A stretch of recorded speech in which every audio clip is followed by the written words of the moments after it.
지금으로부터 정확히 50년 전 1963년 미국 전역을 뒤흔드는 청천벽력과 같은 비보가 들렸습니다. 그것은 바로 존 F 케네디 대통령의 서거 소식이었습니다. 우리가 잘 아는 대로 또 역사가 증언해 주는 대로 케네디 대통령은 나이가 젊고 인물이 좋고 패기 넘치고 열정이 있고 리더십이 탁월하며 지성의 대표라고 할 만한 출중한 지도자로서 모든 것을 갖추었던 사람이고 세계를 변화시키고 미국을 변화시킬 희망의 등불로 생각했던 그 케네디 대통령이 갑자기 하루아침에 세상을 떠난 이 비보를 듣고 미국 국민들은 아연실색 당황할 수밖에 없었습니다. 2차 세계대전이 끝났다는 종전의 승전보를 듣고서 미국 시민들이 교회에 몰려들었던 그 주일 이후로 가장 많은 미국 시민들이 그 주일에 교회에 와서 아픈 가슴을 달래기 위해서 하나님의 성전에 모여들었고 갑자기 몰려들은 그들을 위해서 눈물을 흘리며 절망과 좌절에 빠져있는 미국 시민들, 하나님의 교회에 찾아 나온 민중들을 위로하고 저들에게 희망의 메시지를 전하기 위해서 목회자들, 목사들, 성직자들은 갑자기 설교 주제를 바꾸어야 됐고 성경 구조를 바꾸어야만 했습니다. 아주 유사한 일이 그로부터 정확하게 2701년 전, 그러니까 BC 739년에 유대 땅 팔레스타인을 뒤덮고 있었습니다. 그것은 바로 남왕국 유대 왕국의 제10대 임금인 우시야 왕이 세상을 떠났다고 하는 비보가 팔레스타인 전역에 번지게 되었고 유대 땅 모든 이스라엘 백성들, 특별히 남왕국 유다 백성들은 절망과 좌절에 빠지지 아니할 수가 없었습니다. 그도 그럴 것이 솔로몬 이후에 우시야 왕은 남왕국을 통치하면서 가장 부국 강병에 성공을 했던 치세의 백성들의 칭송을 받을 만한 위대한 왕으로서 광개토 대왕처럼 영토를 확장을 했고 경제적으로 부국을 만들었고 그리고 기간산업을 발전시켰고요. 특별히 목축업이라든지 농업과 같은 기간산업을 발전시켰습니다. 30만 7,500명이라고 하는 군사를 거느렸고 그리고 성을 재건축하고 이제 확장시키는 놀라운 그 지경이 넓어지는 그리고 국태민한 모든 백성들이 왕을 칭송하고 평안한 가운데 행복한 삶을 사는 그래서 역대하 26장 3절에 말씀하고 있는 바에 의하면 그는 16살의 왕이 돼서 52년 동안 예루살렘에서 통치를 했다고 했습니다. 위대한 왕입니다. 뛰어난 리더십을 가진 왕입니다. 이 왕이 세상을 떠났다는 소식을 들을 때 유대 민중은 슬픔에 빠질 수밖에 없었습니다. 민족적인 비극이요 민족적인 위기요 이 말씀을 대언하고 있는 오늘 본문의 주인공이라고 할 수 있는 이사야 선지자에게도 청천벽력과 같은 비보, 청천벽력과 같은 날벼락과 같은 아픈 뼈아픈 소식이었습니다. 그도 그럴 수밖에 없는 것이 이사야 선지자는 개인적으로 우시야 왕과 가까웠습니다. 역대하 26장 22절 말씀에 보면 1절부터 22절까지 쭉 우시야 왕이 치세를 어떻게 처음부터 끝까지 어떻게 백성들을 다스렸으며 이스라엘 통치, 특별히 남왕국을 통치했는지 자세하게 비교적 소상하게 기록이 되어 있습니다. 그것을 누가 기록을 했느냐? 이사야 선지자가 기록을 한 거예요. 왜 그걸 알 수 있느냐? 22절에 보면 우시야 왕의 남은 행적은 선지자 이사야가 기록하였다. 처음부터 끝까지 아모스의 아들 선지자 이사야가 기록하였다. 이렇게 말씀하고 있습니다. 이 말씀을 통해서 추론할 수 있는 것은 이사야는 젊어서부터 이미 왕궁을 출입하면서 어쩌면 우시야 왕의 서기관 역할을 하지 않았는가 이제 추측을 가능하게 하는 것입니다. 그리고 인척관계입니다. 그러니까 이사야 선지자는 우시야 왕과 가까이 지내면서 나이 차이는 있지만 친구처럼 가까이 보내면서 특권층에 있었던 사람이라는 것을 우리가 어렵지 않게 추측을 해볼 수가 있습니다. 이 우시야 왕이 세상을 떠났다. 그에게는 개인적으로 그것은 마치 실직 통지서와 같고 해고 통지서와 같은 것입니다. 지금까지 의지해왔던 가정의 기둥이여 나라의 기둥인 우시야 왕이 갑자기 세상을 떠났다. 정말로 하늘이 무너지고 땅이 거지는 비보라고 하니 할 수가 없었습니다. 이런 비보를 듣고 이런 슬픈 소식에 접한 이사야가 오늘 우리들에게 보여주는 것은 이 시대를 살아가는 우리가 어떠한 자세로 이 세상을 살아가야 되는지를 말씀을 해주고 있습니다. 사랑하는 여러분, 개인적으로도 그렇고 사회적으로도 그렇고 국가적으로도 볼 때 어두움의 시기, 위기의 시기, 절망의 시기는 삶의 터닝포인트, 삶의 전환점을 가져다 줄 수가 있습니다. 놀라운 새로운 발견과 놀라운 새로운 세계가 많은 경우에 절망적인 위기 속에서 탄생된 희한한 작품인 것을 우리가 보게 되는 것입니다. 중요한 것은 그 위기 속에서 내가 선택하는 것이 어떤 길이냐, 그 절망의 분위기 속에서 내가 무엇을 선택하고 무엇을 생각하느냐에 따라서 우리의 운명과 우리의 미래가 바뀔 수 있으며, 한 나라의 운명과 미래가 바뀔 수 있으며, 한 가정의 미래와 세계가 바뀔 수 있다는 것을 믿으시면 아멘 해보십시다. 이사야 선지자는 이 위기 속에서 다른 거 하지 않았습니다. 한 가지를 선택하였으니 곧 하나님의 집, 하나님의 성전을 향하여 발걸음을 옮겼다고 하는 것입니다. 본문의 이 경험은, 이사야가 경험했던 이 경험은 세상에서의 경험이 아니라, 집에서의 경험이 아니라, 길을 가다의 경험이 아니라 하나님의 성전에서 기도하다가, 하나님의 성전에서 예배하다가 만난 경험인 것을 우리가 보게 되는 것입니다. 사랑하는 여러분, 저와 여러분들에게 하나님께서 사랑으로 주신 세 가지 집이 있습니다. 첫째 집은 무슨 집이냐? 가정이라고 하는 집입니다. 두 번째 집은 무슨 집이냐? 직장이라고 하는 집입니다. 세 번째 집은 무슨 집이냐? 교회라고 하는 집입니다. 사랑하는 여러분, 가정이라고 하는 집에서 단란한 식구들과 함께 만나며 행복을 이제 길어내며 삽니다. 두 번째 직장이라고 하는 집에서 우리가 직장 보스를 만나고 직장 동료를 만나고 직장 아래 직원들을 만납니다. 사업장에서도 마찬가지입니다. 그리고 거기에서 우리가 먹고 사는 문제를 하나님께서 해결을 해 주시는 것입니다. 또 한 가지 중요한 집이 있습니다. 아니, 그 어떤 집보다 더 중요한 집이 있습니다. 그것은 바로 하나님의 성전, 하나님의 집, 하나님의 교회라고 하는 것입니다. 할렐루야. 이 하나님의 집, 하나님의 교회에서 우리는 영적으로 그 세상 어디에서 누릴 수 없는, 그 세상 어디에서도 찾을 수 없는 하나님의 놀라운 위로와 하나님의 소망과 하나님의 비전과 하나님의 꿈과 하나님의 능력을 경험하게 되는 것입니다. 사랑하는 여러분, 하나님의 교회를 사랑하는 여러분들 되시기를 주의 이름으로 도전합니다. 하나님의 교회에 찾아오는 것을 행복하게 여기시는 여러분들 되기를 주의 이름으로 도전합니다. 이 세상 어디에도 교회와 같은 집은 없습니다. 한 젊은 두 청년이 술을 마시기 위해서, 컬컬한 목을 축이기 위해서 술집으로 가고 있었습니다. 길을 가다가 우연치 않게 교회를 지나가게 됐습니다. 그 교회를 가다가 간판을 보았습니다. 그 게시판에서 그날 밤에 부흥의 초청 강사가 말씀을 전하게 되었는데, 죄의 삭은 사망이라고 하는 설교 제목을 보게 되었습니다. 이 두 청년 중에 한 청년이 옆에 있는 자기 친구에게 말해, 야, 여기 한번 들어가 볼래? 야, 도대체 무슨 소리 하는지 한번 들어가 보자. 그 말을 듣던 친구는, 난 관심 없어. 들어가려면 너 혼자 들어가라. 난 그냥 간다. 그 두 청년이 짝이 되어서 한 길 술집으로 향해 가다가 한 청년은 교회로 들어갔고 한 청년은 술집으로 들어갔습니다. 그로부터 30년이 지난 후에 한 감방, 한 감옥소에서 누군가가 조간 신문을 펼쳐들고 그 신문을 읽으면서 눈물을 떨구고 있었습니다. 흐느껴오는 그 모습을 보면서 간수가 궁금해서, 사연이 뭐예요? 도대체 왜 옵니까? 조간 신문을 누가 식구가 돌아가셨습니까? 그게 아닙니다.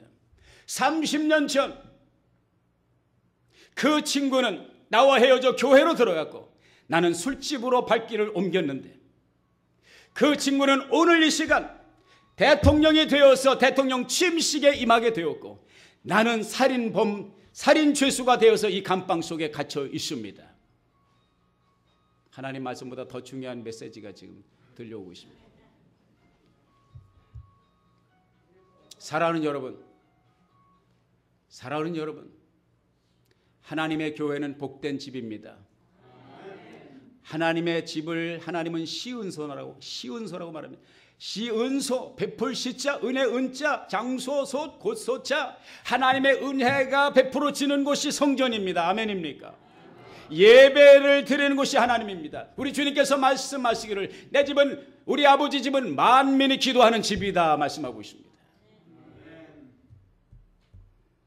솔로몬 성전을 건축하여 하나님 앞에 드릴 때에 하나님께서 그에게 하시는 말씀이 내 이름을 두려고 이것을 지정하였다. 나 여호와의 이름을 두려고 이 예배 초소를 지정하였다. 예배는 아무 곳에나 드리는 것이 아닙니다. 예배는 하나님의 성전에서 드리는 것입니다. 할렐루야. 하나님을 만나고 하나님을 예배하고 하나님께 기도하고 하나님을 찬양하는 집, 거룩한 성전을 사모하는 여러분이 되기를 주의 이름으로 축복합니다. 이 성전에서 이사야가 체험한 것은 무엇입니까? 하나님을 체험합니다. 높이 들린 보좌에 하나님의 임재를 바라봅니다. 하나님을 경험합니다. 하나님의 성전을 출입하며 신실하게 하나님을 예배하면 하나님의 임재를 경험합니다. 아멘입니까? 오늘 제가 예배를 위해서 예배 전에 기도하면서 이 자리에 기도하고 있을 때 하나님의 성령의 임재를 제가 체험했습니다.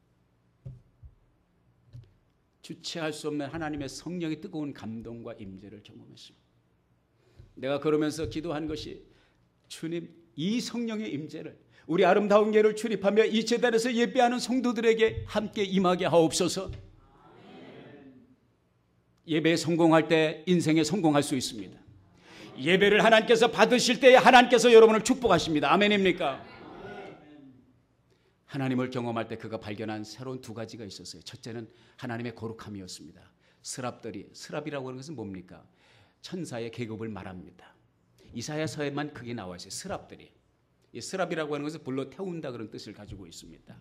사라프라고 하는 단어에서 나온 단어입니다. 이 스랍 천사들이 6날개를 가지고 있는데 두 날개는 얼굴을 덮고 두 날개는 발을 가리우고 두 날개로 날면서 하나님을 찬송했다고 했어요.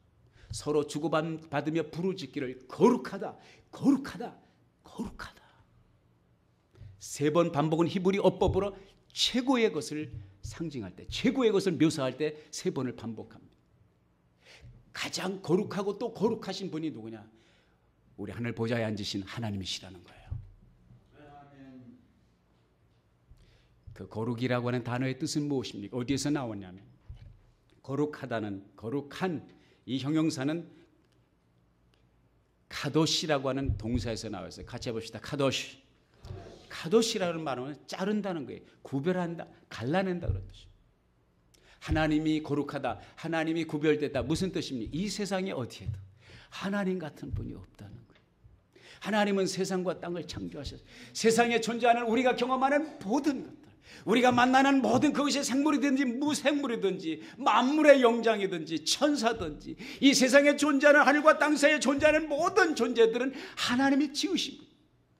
그리고 그 하나님은 이 세상을 지으신 조물주, 창조주, 크리에이터, 베로시트 바라 엘로힘, 아무것도 없는 가운데서 바라 창조하셔서 없는 것에서 있는 것을 만드신 하나님이 하나님이요. 창조주 하나님이. 그래서 그 하나님은 다른 어떤 것과 비교할 수 없는 구별된 거룩한 카도시 되신 하나님인 것입니다. 그 하나님의 거룩, 그 하나님의 거룩 앞에서 두 번째 발견한 것이 있습니다. 이사야가 발견한 것이 있어요. 그 거룩한 하나님의 임재 앞에서 이사야가 발견한 것은 뭐예요? 자기 자신을 발견한 거예요. 종교개혁자이자 신학자인 칼빈이 말했습니다.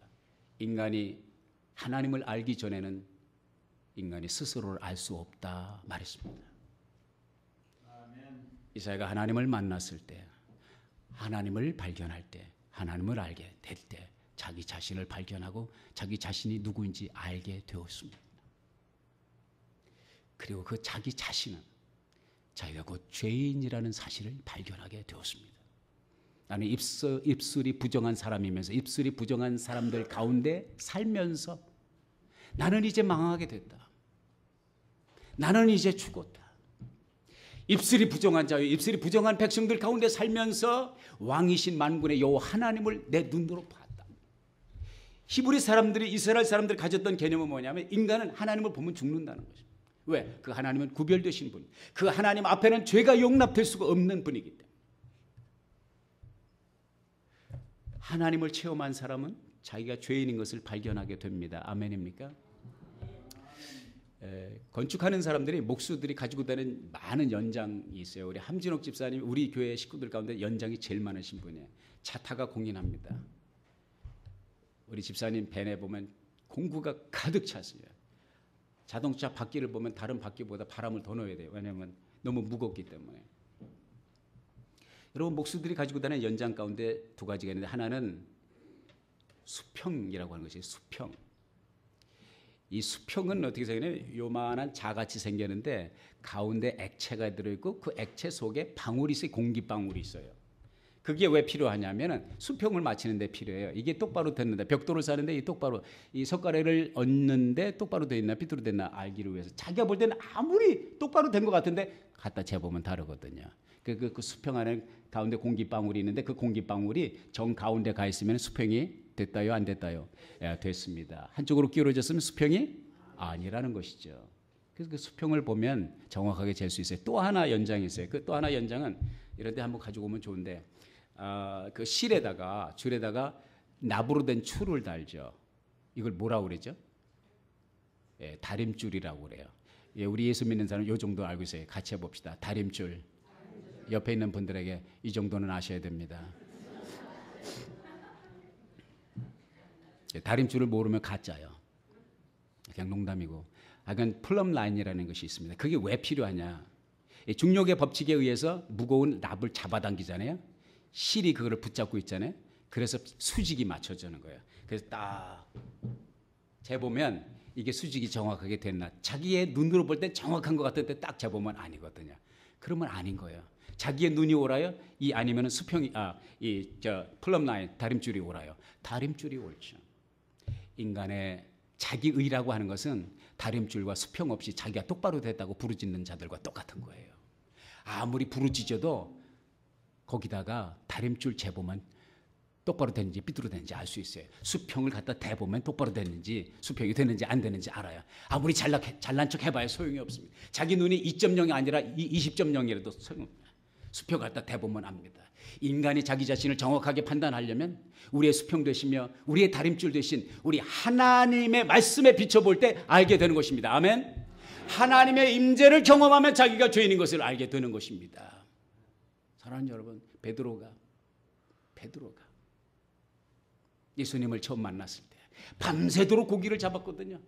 한 마리도 못 잡았어요. 나다, 제로. 베드로는 바다에서 뼈가 굵은 사람이에요. 어부르다 어린 시절부터 부모님 쫓아다니면서 아주 갈릴리 바다를 아주 이잡듯이 샅샅이 뒤진 사람입니다. 밤새도록 그물을 내는데 한 마리도 못 잡았어요. 주님께서 그에게, 그물을 씻는 그에게 다시 가서 던져봐라. 이게 제정신인 사람은 내가 미쳐서 밤새도록 그물을 내는데 또 던지라니.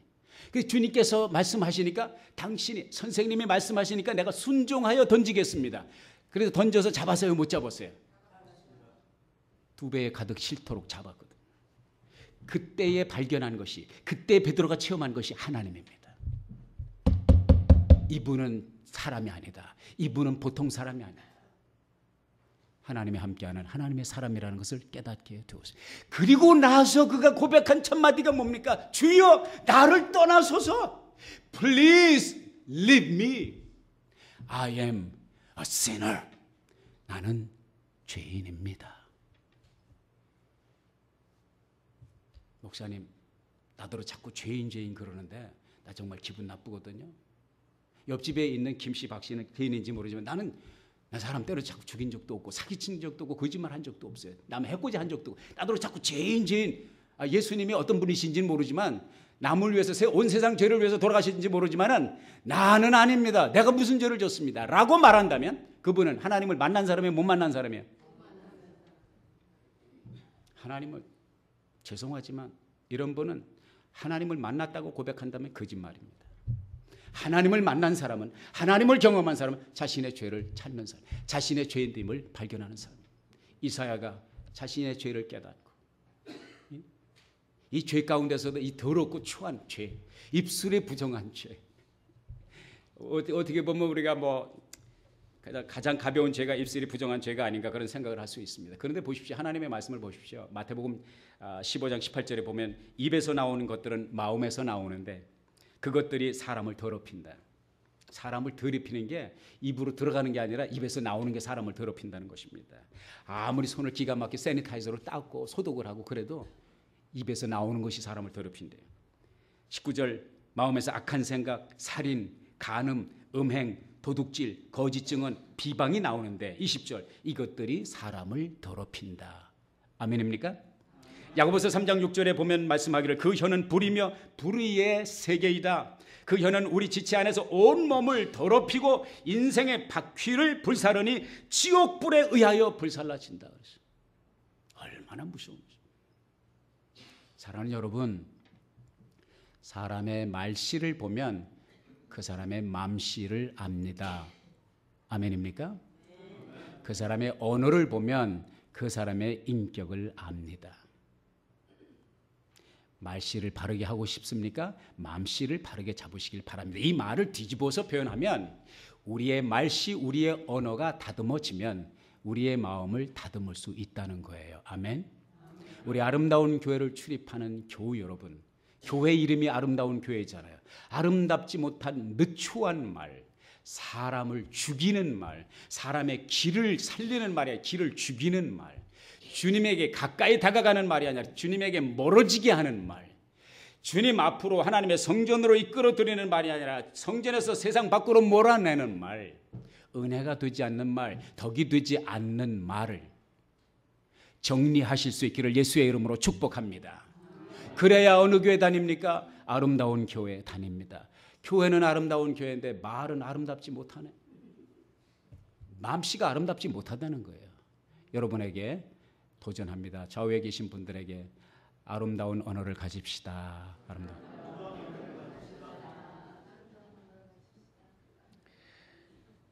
절규하는 나는 이제 죽었다. 나는 이제 망했다.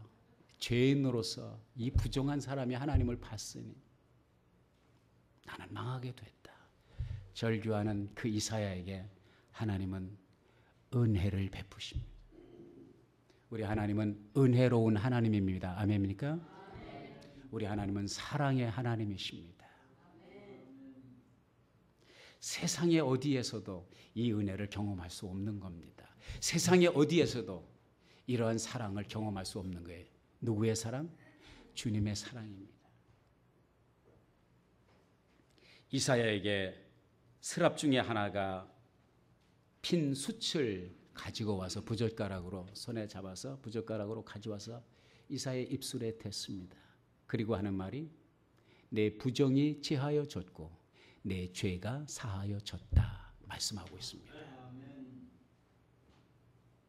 우리 주님은 우리의 더럽혀진 양심을 정결케 하실 수 있는 분입니다. 아멘. 여기서 그 숯을 가져왔는데 어디서 가져왔다고 그랬죠? 제단에서 가져왔다고 그랬습니다. 그 제단이 어디냐? 시온소입니다. 그 제단이 어디냐? 하나님께 제물을 드리는 것이에요. 그 제단이 어디냐? 동물의 희생 제물에 피를 드리고 희생 제물을 태워 하나님께 드리는 거예요. 그 제단에 핀 숯을 가지고 왔다. 무슨 말입니까?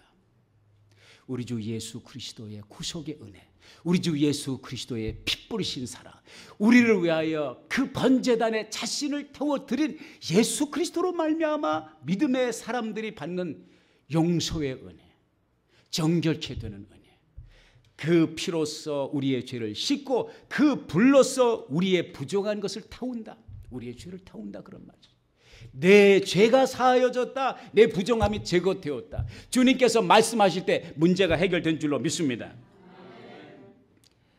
죄된 인간은 스스로를 구원할 수 없습니다. 하나님만이 우리를 구원할 수 있어요. 하나님만이 우리를 양심에서 깨끗하게 할 수 있어요. 그 미국 정부가 운영하는 리서치 기관, 연구기관, 독립적으로 운영되는 거예요. 정치하고 상관이 없어요. 그 기관에서 연구를 시행을 했습니다. 연구는 무슨 주제를 가지고 연구를 했냐면 마약 재활원, 마약 중독자들 재활원, 그들을 치료하는 재활원에서 성공률이 얼마나 되는가. 치료받았다고 하는 사람을 7년 동안 기다리는 거예요. 7년 뒤에도 깨끗한가, 7년 뒤에 다시 컴백하는가, 그걸 보기 위해서 7년 동안 기다렸다가 이 재활원을 이제 출소한 사람들 전부 뒷조사를 해봤습니다. 성공률, 영구적으로 정말 마약 중독에서 해방된 사람은 몇 퍼센트? 2%에서 9%입니다. 그리고 혹독하게 지독하게 인텐시브하게 하는 훈련원이 9%에서 11%까지 가는 거예요. 이 무슨 얘기입니까? 10명이 출소를 하면, 치료받았다가 출소를 하면 몇 명이 돌아온다는 거예요? 9명은 여전히 마약을 하고 있다는 거예요. 7년 뒤에. 근데 재미있는 그 똑같은 기관, 정부 기관이, 독립기관이 똑같은 그 criteria, 조건을 가지고 한 기관을 방문해서 그 기관을 오랫동안 리서치, 연구를 해 보았습니다. 소위 말해서 틴 챌린지라고 하는 뉴욕에 있는 데이빗 윌커슨이 그 세운 그 기관에 있는 재활원, 거기 가서 조사를 했습니다. 객관적으로, 그건 예수 믿는 사람들이 아니고 정부 기관이니까 그 조사를 하면서 어떤 데이터가 나오냐면 86%가 성공률이에요. 7년이 지난 뒤에 86%가 성공률이에요. 이런 때는 할렐루야 해도 무방합니다. 이게 이제 왜 할렐루야냐면 이 기관이 틴 챌린지라고 하는 그 기관은 기독교 기관인 거예요. 그래서 하도 시원해가지고 리서치하는 그 기관원들이 가서 물어봤습니다. 도대체 당신들이 남들과 다른 재활원과 다른 점이 뭡니까? 물어봤습니다. 직원들이 한결같이 대답하는 말은 Jesus factor, Jesus factor. 예수님 때문이다. 예수님 때문이다. 할렐루야. 박수로 영광을 하나님께 돌리시고 할렐루야. 저는 많은 간증을 들었습니다. 마약의 쇠사슬에서 헤어나지 못한 사람이 성령의 능력, 우리 주님을 만나서 해방된 케이스를 간증을 많이 들었습니다. 술을 끊지 못하는 사람, 담배 흡연을 끊지 못하는 사람, 도박을 끊지 못하는 사람, 여러 채널의 쇠사슬에서 주님을 만난 후에 해방된 간증을 들었습니다. 주님은 오늘도 세상 사람들의 죄를 해방시키시며 세상 사람들을 쇠사슬에서 해방시키시며 그분을 구하는 자에게, 그분을 찾는 자에게, 그분 앞에 나와 회개하는 자에게, 그분에게 은혜를 구하는 자에게 은혜를 베푸시며 사랑을 베푸시며 영원한 해방, 영원한 은혜를 베푸시는 줄로 믿습니다.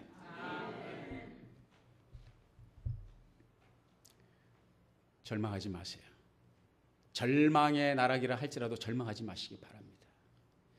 주님에게는 희망이 있습니다. 절망하지 마세요. It's not over. 아직 끝이 아닙니다. 하나님은 계속 여러분과 여러분의 사랑하는 사람들의 삶 속에 공사 중이십니다. Under construction. 하나님을 의지하시기를, 끝까지 붙드시기를, 이사야가 하나님을 붙드는 것처럼 하나님을 붙드시기를 주의 이름으로 부탁드립니다. 그렇게 할 때 하나님께서 이 은혜를 받은 이사야에게 하나님께서 말씀을 주십니다. 8절에 보니까 내가 누구를 보내며 누가 우리를 위하여 갈까? 오늘의 메시지 마지막 인사이트입니다. 하나님의 이 말씀, 이사야가 하나님의 성령에, 하나님의 스랍에, 하나님의 임재에 충만해 있을 때, 하나님의 은혜를 경험했을 때, 양심의 자유함을 얻고 구원의 자유함을 얻었을 때, 기쁨이 충만할 때 하나님께서 그에게 들려주시는 음성, 내가 누구를 보내며 누가 우리를 위하여 갈까? 사랑하는 여러분, 은혜를 받은 자는 이 음성을 듣게 돼 있습니다. 하나님을 만난 사람은, 하나님의 구원의 은혜를 경험한 사람은, 하나님의 임재를 체험한 사람은 하나님의 소명을 받게 돼 있습니다. 하나님이 우리를 구원하신 것은 우리를 행복하게 만드시기 위해서, 우리를 영원한 천국으로 인도하시게 하실 뿐만 아니라 이 땅 위에서 사명을 주시기 위해서 구원하신 거예요. 아멘입니까? 그 사명을 깨닫는 것을, 그 사명을 우리들에게 주시는 그 순간을 하나님의 소명이라고 하는 것입니다. 내가 누구를 보내면 누가 우리를 위하여 갈까? 우리 아름다운 교회도 끊임없이 일꾼이 필요합니다. 우리 아름다운 교회 너무나도 빈 구석이 많습니다. 허전한 공간이 많습니다. 내가 누구를 보내며 누가 우리를 위하여 갈까? 하나님은 오늘도 여러분과 저에게 계속하여 말씀하고 계십니다. 계속하여. 여기 이렇게 빈자리가 있는데, 누군가가 이 빈자리를 위해서, 하나님께서 누군가를 위해서 이 자리를 준비해 주었는데 아직도 자리를 찾지 못하고 있는 방황하는 영혼들을 위해서 내가 누군가를 보내야 되는데 누가 우리를 위하여 갈까? 하나님이 그 음성으로 우리에게 도전하십니다. 하나님의 소명을 받는다는 것은 행복한 것입니다. 하나님의 소명이 무엇인지, 하나님이 주신 사명이 무엇인지를 깨닫는다는 것은 이 세상에 그렇게 행복한 적이 없는 것입니다. 세상에 성경은 2번 태어난다고 합니다. 육신의 부모에게서 태어나고 또 한 번은 우리가 예수를 만나서 영원히 거듭날 때 다시 태어난다고 합니다. 또 한 번의 태어남이 있습니다. 그것은 뭐냐? 내가 이 세상에 왜 사는지, 하나님이 나를 이 세상에 두시는 목적이 무엇인지를 발견할 때 그 사람은 다시 태어나는 것입니다. 할렐루야.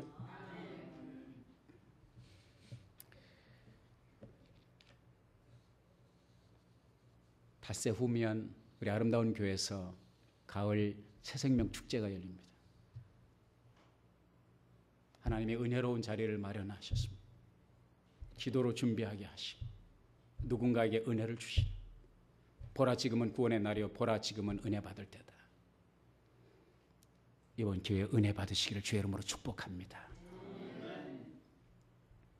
여러분이 은혜를 받으실 뿐만 아니라 그 은혜가 필요한 사랑하는 사람, 하나님께서 우리를 불러서 우리를 보내시기를 원하시는데, 만일 이 순간 주님이 이곳에 계시면서 여러분을 누구에겐가 보내기를 원하신다면 그 사람은 누구겠습니까?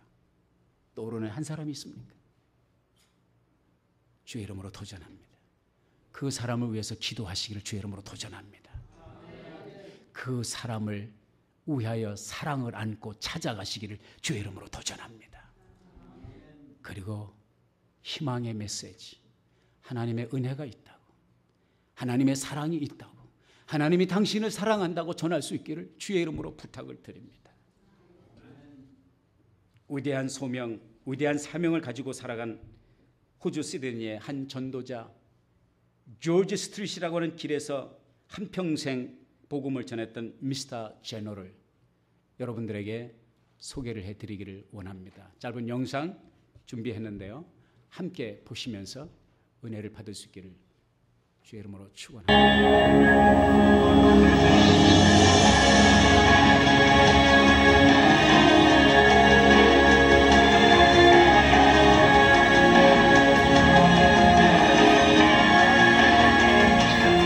London preacher flew back to the UK and was speaking at the Keswick Convention in the Lake District, and he threw in these three testimonies. At the close of his teaching session, 4 elderly pastors came up and said, we got saved between 25 and 35 years ago, respectively, through that little man on George Street giving us a tract and asking us that question.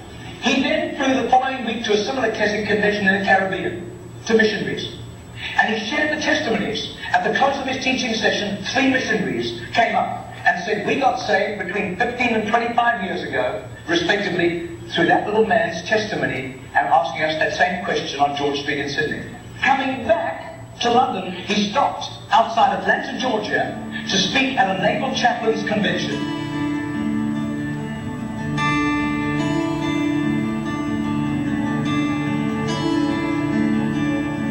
6 months later, flew to do a convention for 5,000 Indian missionaries in a remote corner of northeastern India. And at the end, the Indian missionary in charge, a humble little man, took him home to his humble little home for a simple meal. And he said, how did you, as a Hindu, come to Christ? He said, 1 bout of diplomatic service took me to Sydney. And I was doing some last-minute shopping, laden with parcels of toys and clothing for my children, walking down George Street. And this courteous little white-haired man stepped up in front of me, offered me a pamphlet, and said, excuse me, sir, are you saved? If you die tonight, you're going to heaven. The splendor of the King, clothed in majesty. I do. His name is Mr. Gennord, but I don't think he does it anymore. He's too frail and elderly.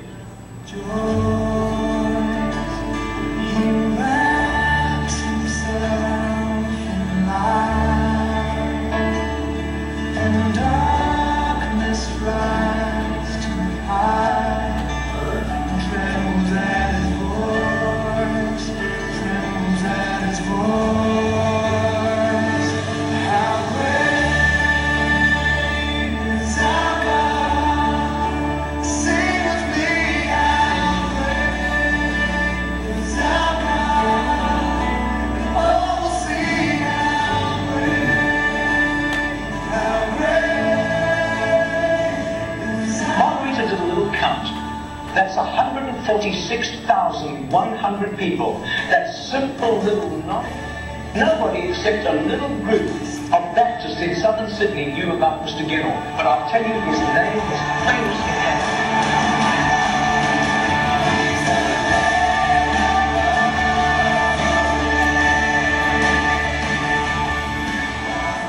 아멘. 사랑하는 여러분, 이 지구촌에 현재 약 70억의 인구가 살고 있습니다. 부자도 있고 가난한 사람이 있고 동양인도 있고 서양인도 있고 교육을 많이 받은 사람, 교육을 받지 못한 사람, 불우한 사람, 행복한 사람, 여러 부류의 사람이 이 세상을 살아가고 있습니다. 그러나 단 하나로 관통하는 한 가지 공통점이 있습니다. 그 모든 70억의 인간은 언젠가 이 세상에 태어났다는 것입니다. 그리고 그 70억의 또 하나의 공통 분모는 그들이 세상에 왔던 것처럼 언젠가는 세상을 떠날 것이라는 것입니다. 미스터 제너에게 세월의 열차가 시야에서 사라질 때가 있었던 것처럼 우리의 삶 속에도 세월의 열차가 우리의 시야에서 사라지고 이 세상을 살아가는 사람들의 시야에서 우리의 인생 열차가 사라질 때가 올 것입니다. 주의 이름으로 묻습니다. 여러분, 그때를 위하여 준비가 되었습니까? 이 세상에 살다가 간 모든 사람은 인생의 종착역에서 선택할 곳은 두 곳밖에 없습니다. 세 곳이 아닙니다. 두 곳뿐입니다. 천국이든지 지옥이든지, 좀 더 정확하게 표현하면 우리 주님의 마지막 심판이 있기 전까지는 낙원이요 음부라고 표현하겠죠.